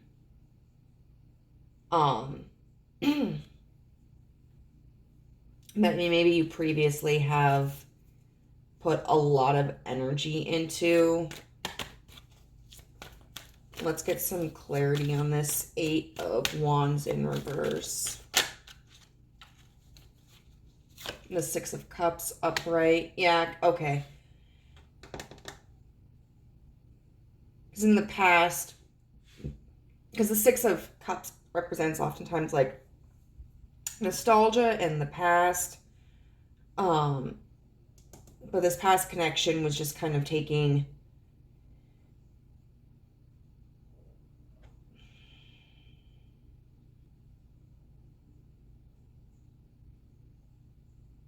directions that you couldn't keep up with, I think.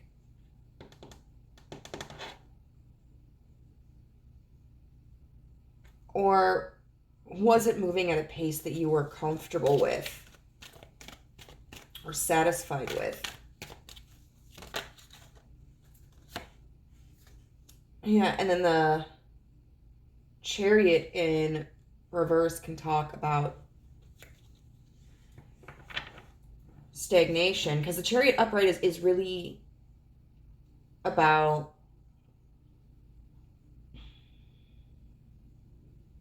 making a move that we feel drawn to. Like,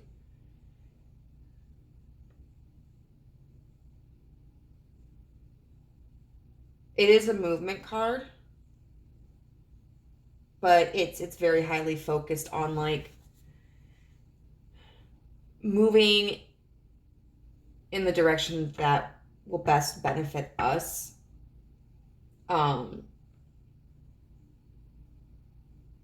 In reverse, it can talk about stagnation or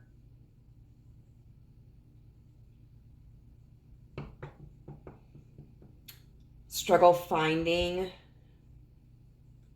a direction to take, or the motivation to move towards something. And then the Four of Wands is this energy of community and celebration and coming together in union. It's a lot of people think of it as like the twin flame card. I'm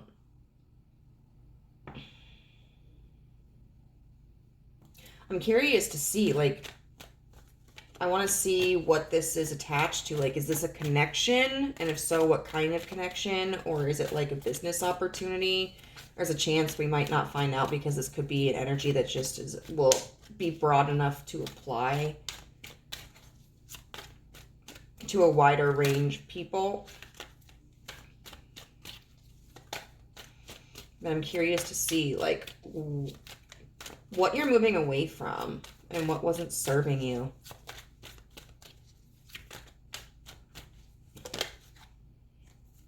The Eight of Coins. So this could possibly be very, like work related. Like maybe there was a project that you weren't feeling, or a job that was no longer satisfying to you, where like maybe you felt you put a lot of your energy into it and you were just kind of getting screwed over. Or maybe this could be a connection that you have through work. But it does seem that work is involved somehow, whether it's employment or a project or a connection. So let's see how this is going to impact your future. How is this energy? So this energy,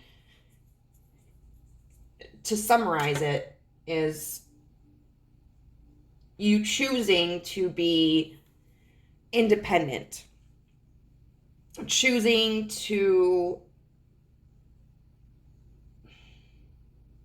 work on healing any kind of issue of codependency, or any issue of like being motivated by praise,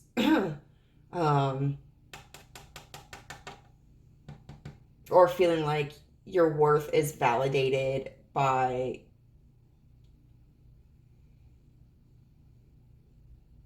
praise or productivity. What was a term that I used in my personal life at one time? Like success.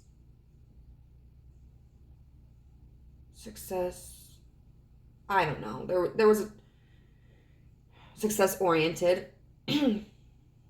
But learning more to just kind of be content with yourself.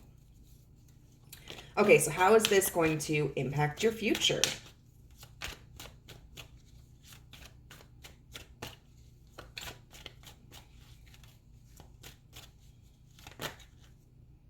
I'm not taking all those, bro.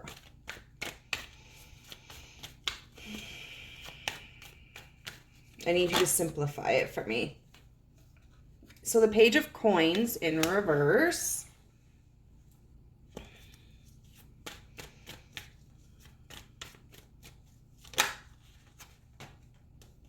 The Page of Cups. The Lovers.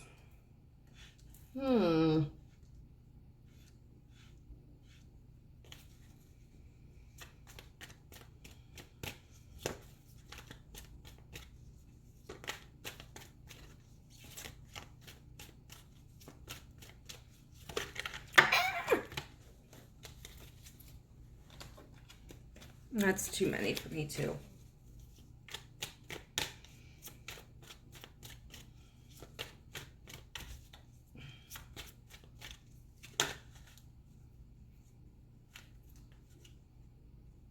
The 10 of coins. Okay. Okay, I definitely see.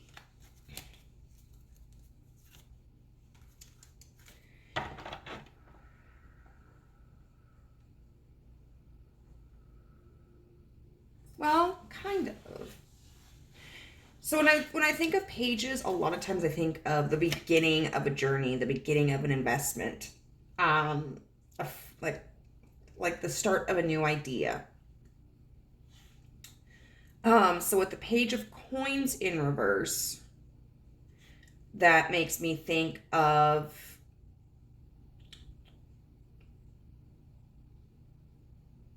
in this context potentially rejecting offers that or not prioritizing something just because it may be like a financially sound choice or a practical choice, because the coins are all about coins, pentacles, they're all about practicality, what's going to keep you grounded. But then we have the page of cups, which is about emotional fulfillment. And so it feels like that just, and then, we get to the lovers, and the lovers can be about soulmates. It can be about, a literal relationship, a romantic relationship, but it can also just be about choices, because in the story of the Fool's Journey, which is the major the story of the major arcana, you go from the Fool to the World. In the Fool's Journey, the Fool meets his counterpart, and they share this amazing love for years, but eventually he has to decide, does he want to remain with his partner and finish his journey towards enlightenment and self-growth, or does he want to continue that path of enlightenment and self-growth, even though it means that his partner cannot come with him? Because I assume in this story, like, the partner's just like, hey, I'm content where I'm at, and if you stay with me, like, I'll be with you, but I can't go with you. And in the Fool's Journey, in the story of the major arcana, the Fool decides that he must continue forwards on his path, and therefore leave behind his lover. But they leave each other understanding, like, that their connection was beautiful and having learned many lessons from it, and wishing each other the best. Like, there's no hard feelings here. And so it really is a card about choice. And then we have the 10 of Pentacles, which is all about, like, total stability, being completely grounded. So it's interesting here that what it seems to be is that, like, this is a very interesting energy, because this Falcon card makes me definitely think of, like, air energy, of using intellect. How this is going to affect your future is interesting, because it looks like we have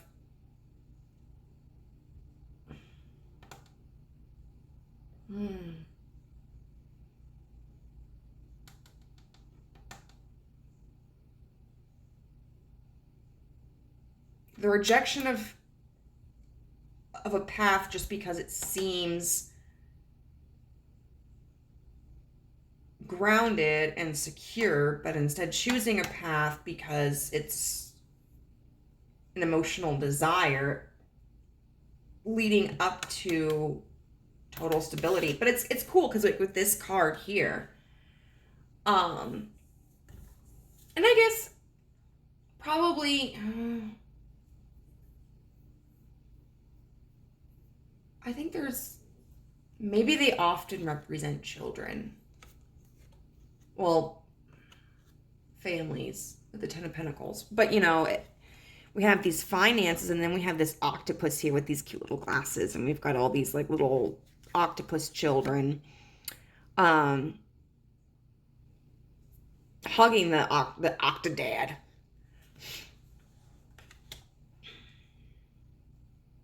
And so that does seem like something that's going to lead to both materialistic and emotional fulfillment. I kind of want to get more about this.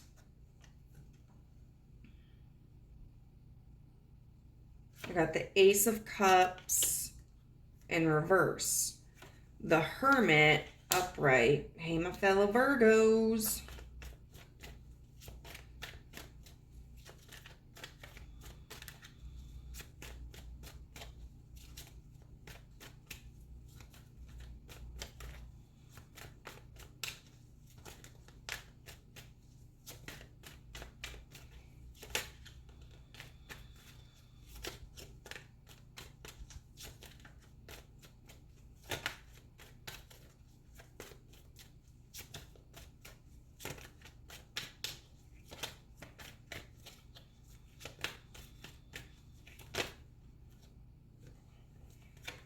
Five of Cups and the Three of Wands.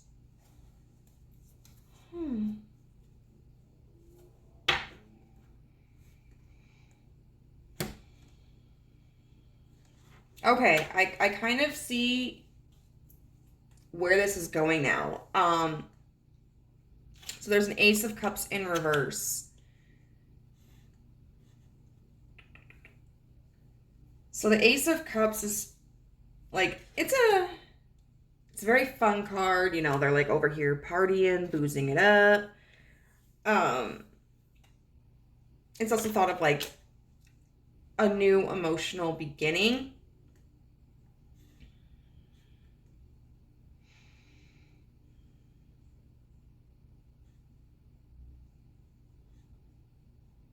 But in reverse, this talks about like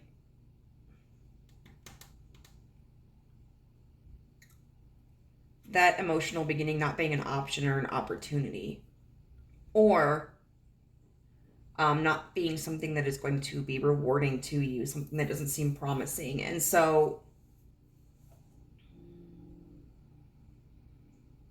there's some kind of decision that you're making that maybe on the surface seems very practical, but you know, like, this is not what I want to do. The Hermit energy is going all about, like, you know, it's about going on the inside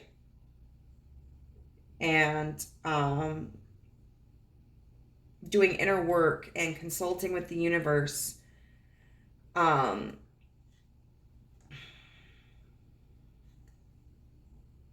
I think it's through that method, you know, you're really finding out about like what is emotionally fulfilling, you know, what kind of emotional journey you want to take.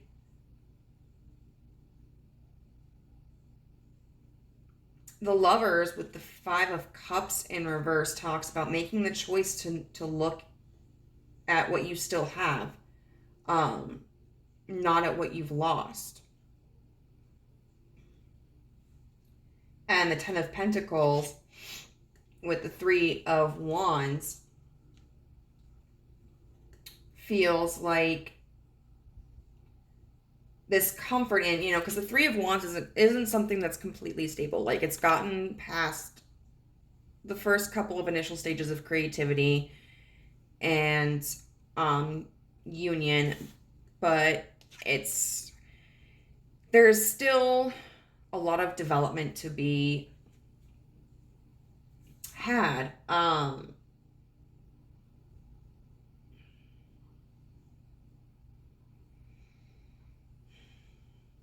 I think you feel comfortable in that. Like, you feel secure and fulfilled, even in the very beginning stages. This was not how I was expecting these readings to turn out. I thought they were going to be a little bit more specific. But the positive thing is that they have all been good. They've all had very positive outcomes for as general as they were. So what's this choice you're going to be making? I want to be nosy.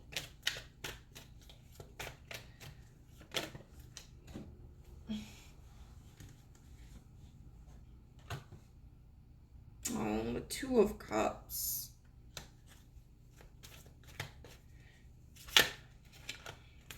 And the King of Wands.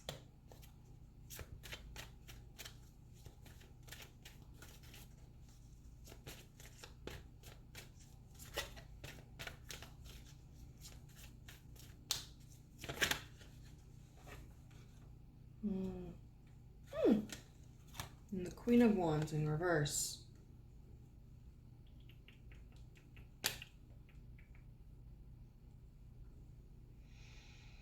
I need to stop setting that there.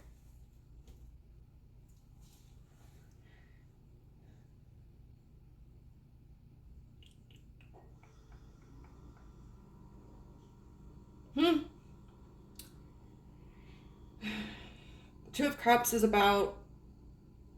Twos typically tend to be about choice. A lot of times I do look at the Two of Cups as an emotional coupling. I mean, especially like when you look at it like this. You know, you got these two cute little birdies. So I do tend to look at it as like a romantic relationship card. And for some of you, that may be what this is. In general, I feel like the decision like you're going to be making is looking at situations and going like, do I want to be somebody who takes charge? Because we've got the King of Wands up here. Or do I want to like keep my energy back and like abstain from it? Because we got the Queen of Wands in reverse here. So at the end of the day, I think how this is going to affect your future is that you're going to be more observant and more decisive about the actions that you're going to take. You're going to be more cautious, but in a good way. So let's get through your oracle cards. We have bravely marketing your magic. You are more. You are about to shine. Transformation. Card number 10, for red, forgive. Last quarter moon in Taurus, be proud of yourself. And then last quarter moon in Aquarius, reflect on your priorities. So first of all, I definitely think with this last quarter moon in Aquarius, reflect on your priorities. I think that's definitely the message that's coming through here, that this is what you are learning to do. Maybe you have prioritized other people's needs or wants, or kind of like what you thought was expected of you ahead of your own needs and wants. But I think you are starting to come out of that energy and really figure out what it is that you want. I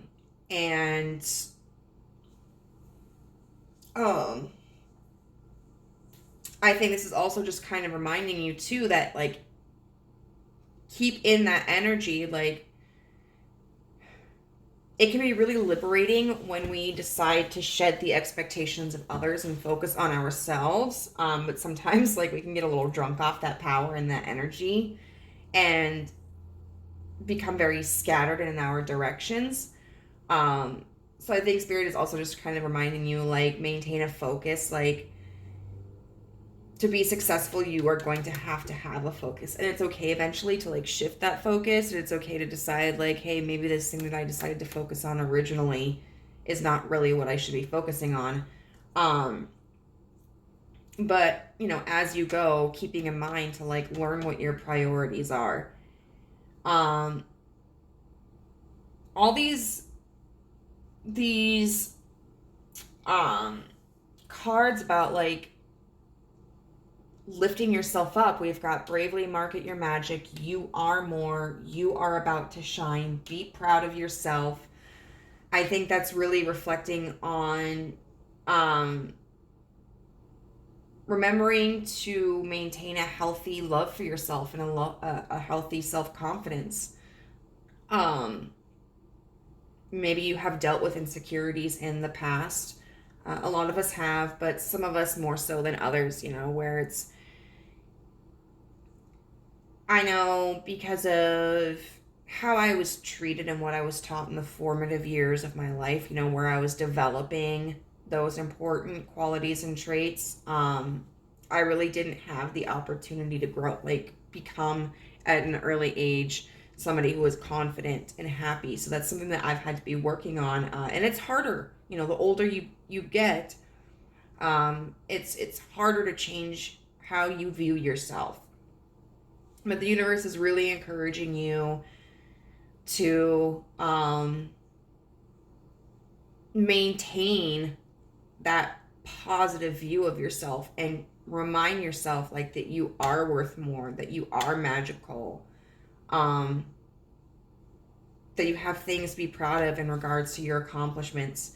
Last quarter moons, it's interesting that we have last quarter moon in Aquarius and last quarter moon in Taurus, because last quarter moons are all about like shedding the old right before starting a new project, a new cycle. So with this last quarter moon in Aquarius, I would say definitely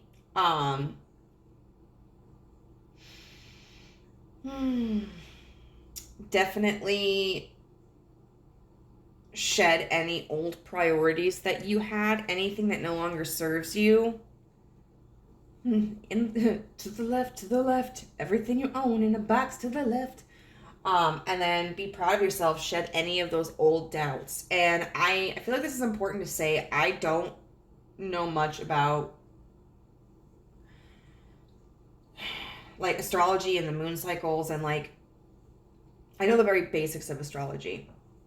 Well, maybe I'm at an intermediate level. I don't know. But if anybody is curious about timing, because maybe there's something on your mind, maybe like as you've listened to this, you understand what this path is for yourself, you might want to look into when these last quarter, like these last quarter moons are coming in. So last quarter moon in Aquarius, last quarter moon in Taurus, those may be significant time frames for you. I don't know that information off the top of my head, and I am using the only resource that I have to look any information up. Or Aquarius season or Taurus season may be very important for you. I know I've got Aquarius coming up in end of, I think it starts, does Aquarius start at the end of February? Let's see. No, not the end of February, the end of January, I mean. Is it the end of January that it starts? Or is it the beginning of February?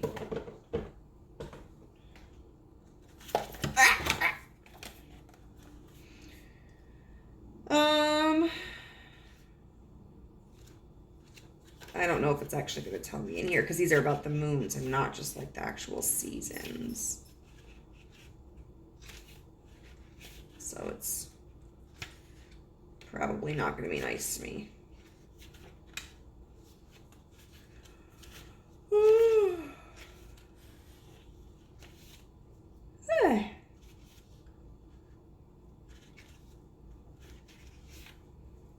No, it's not going to give me that info. But yeah, I want to say it's January and February. It might be February and March. I don't know.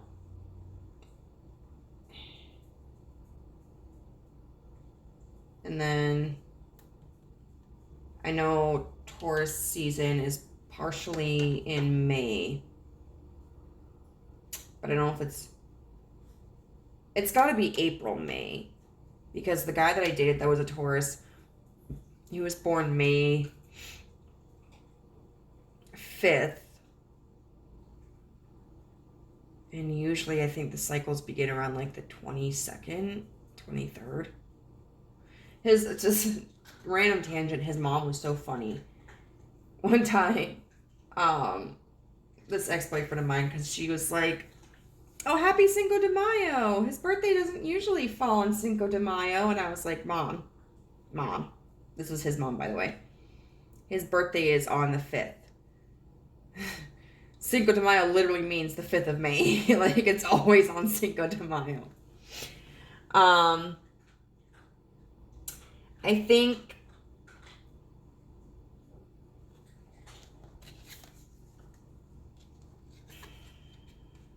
think this card, right, these two cards are very deeply connected with this bravely market your magic, and you are about to shine. In whatever context this is, I do feel like it's some kind of project or employment. It could be a relationship, could be something else. Yeah, because this could just talk about like when you feel better about yourself, like when you are happy with who you are, like you radiate that. Confidence radiates that.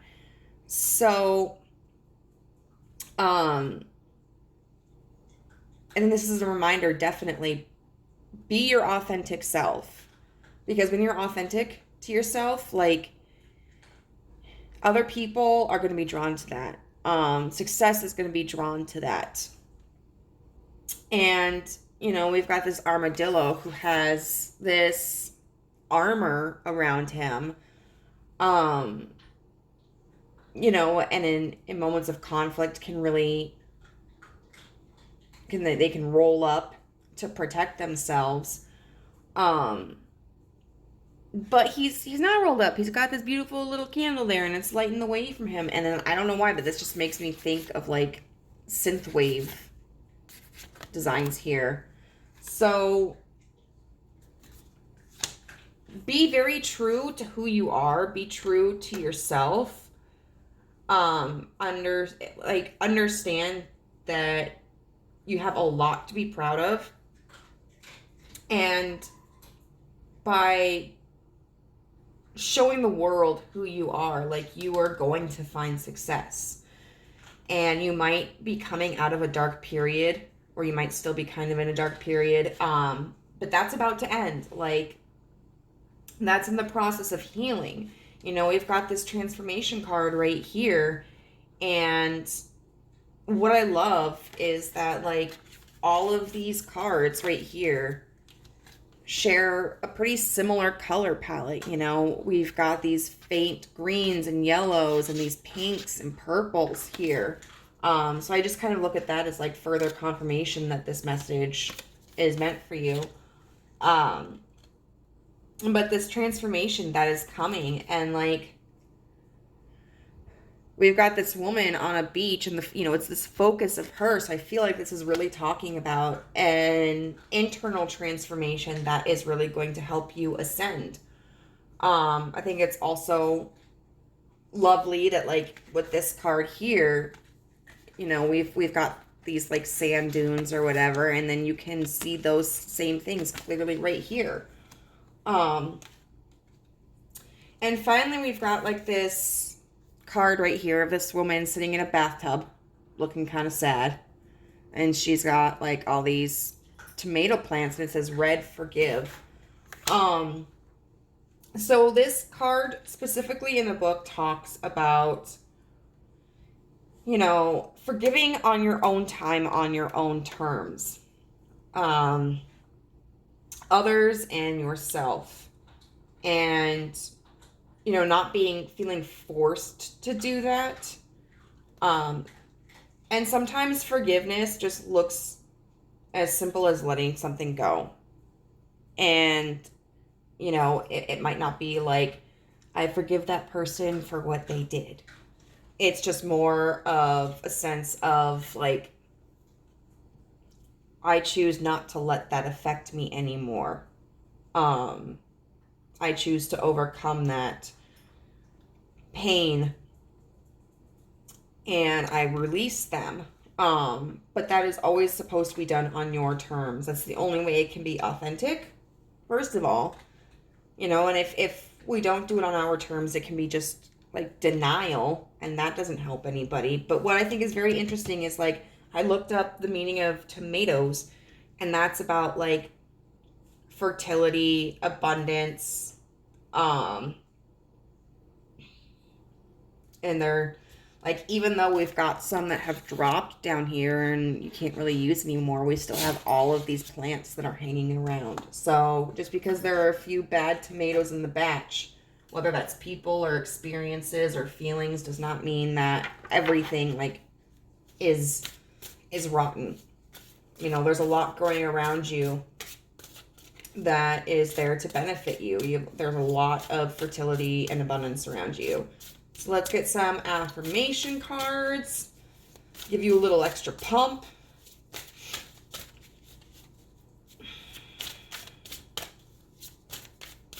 All three of these readings were kind of similar. So it seems like there are just a lot of people who are breaking away from things in their past and making the decision to follow their own ambitions, their own heart, their own dreams.